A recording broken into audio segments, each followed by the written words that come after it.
যে কোনো কিছুই মন থেকে চাইলে সেটা অবশ্যই করা সম্ভব। আজকের ভিডিওতে থাকবে আমি কিভাবে খুব সহজেই ছোট ছোট চিংড়ি মাছ দিয়ে চিংড়ি মাছের মালাইকারি তৈরি করলাম।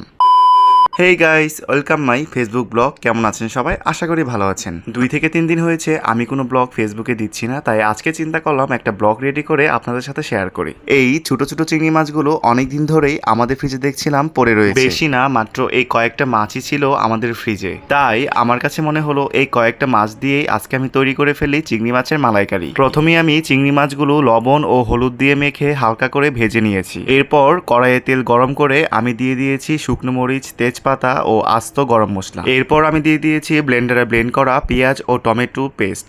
এখন সবকিছু খুব ভালো করে কষিয়ে নিব যেন কাঁচা গন্ধটা না থাকে।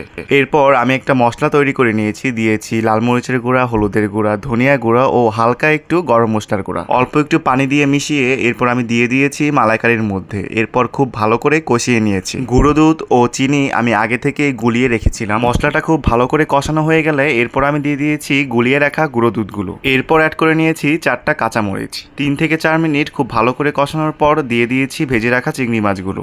আর হ্যাঁ গাইস, আমি বলতে ভুলে গিয়েছিলাম, আমি কিন্তু অ্যাড করেছি আদা রসুন বাটা ও স্বাদমতো লবণ। এই তো আমার চিংড়ি মাছের মালাইকারি রেডি হয়ে গেছে একদম খাওয়ার জন্য। এরপর আমি মালাইকারিটা নামিয়ে নিয়েছি।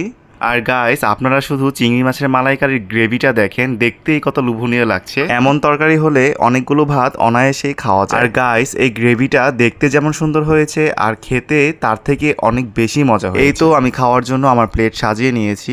আর এর সাথে আজকে ছিল আমার মা রান্না করেছে চিচিঙ্গা দিয়ে মাছের ডিম দিয়ে ভাজি আর রুই মাছের ঝোল। আপনারা অনেকেই আমাকে বলেন আমি নাকি রেগুলারই মাংস খাই। না গাইস, এটা আসলে পুরোটাই ভুল। আমি রেগুলার মাংস খাই না, আমি মাছ, সবজি সবকিছুই খাই মোটামুটি। তো গাইস, আপনারাও চাইলে এইভাবে চিংড়ি মাছের মালাইকারি বাসায় বানিয়ে ট্রাই করতে পারেন। আজকের ভিডিওটা এই পর্যন্তই, দেখা হবে পরবর্তী ব্লগে। সেই পর্যন্ত ভালো থাকবেন, টাটা।